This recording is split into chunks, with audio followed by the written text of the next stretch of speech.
Today we're doing a locally grown and locally raised lamb, baby lamb chops with dipped in a mint sauce and then breaded in panko and fresh chopped man.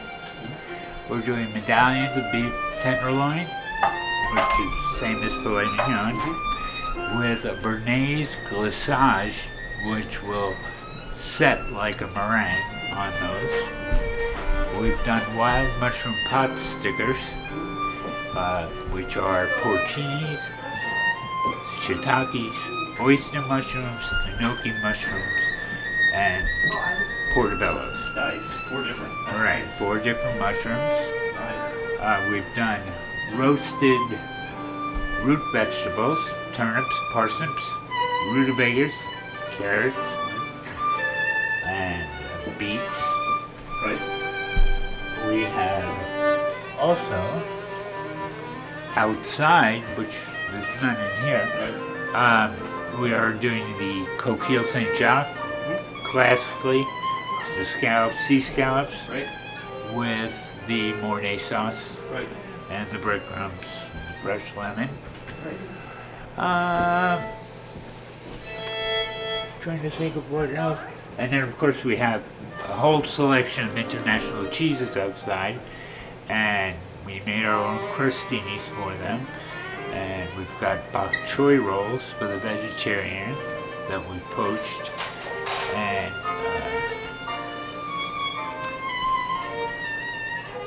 fresh berries, all the fresh berries that we need, grapes. I came to Indiana.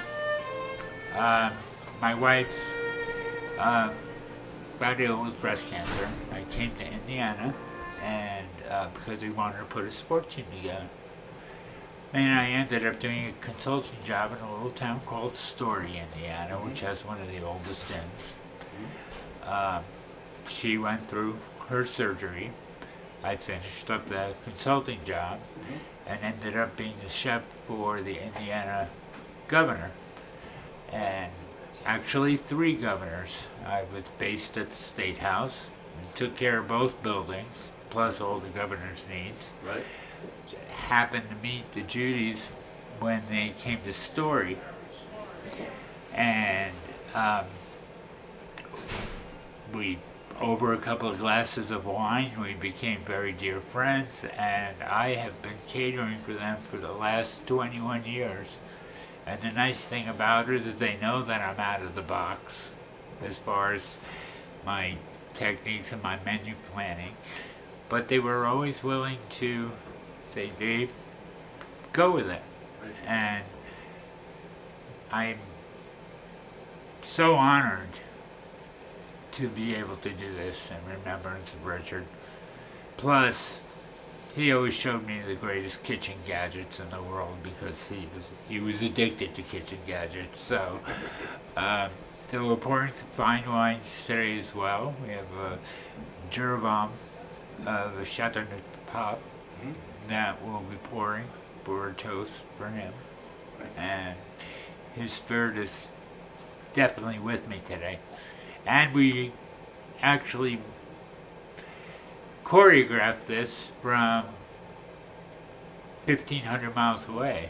I live in the Orlando area, Florida, because I moved back after my wife lost her battle.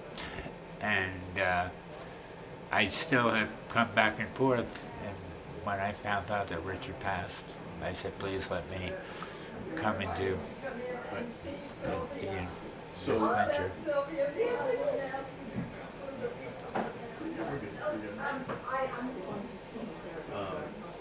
So, do you have a funny story about Richard that you'd like to share? And you don't have to if you don't. I mean, I'm kind of putting you on the spot there. So. I remember doing Richard's 70th birthday party, and prior to that, I had gone to the Culinary Association in the Orlando area, asked us to do a benefit for Paul Bocuse, who is one of the most famous chefs in the world. So I ended up with a autographed cookbook from Paul Bocuse, which I gave to Richard for his 70th birthday party that I got to do. And then last night I saw it, and I got to see all of Richard's notes and posted notes on it, and I was so thrilled that he really took the time to go through it, and I hope he was thrilled and tried some of the recipes as well. There were individual stories I probably can't tell you, but we always had a theme, whether we did an Irish bash, we did a Lisa's party, or the daughter. I've been in this kitchen at least 10 times, Right. you know, and we always managed to produce the food and Good. have a happy ending.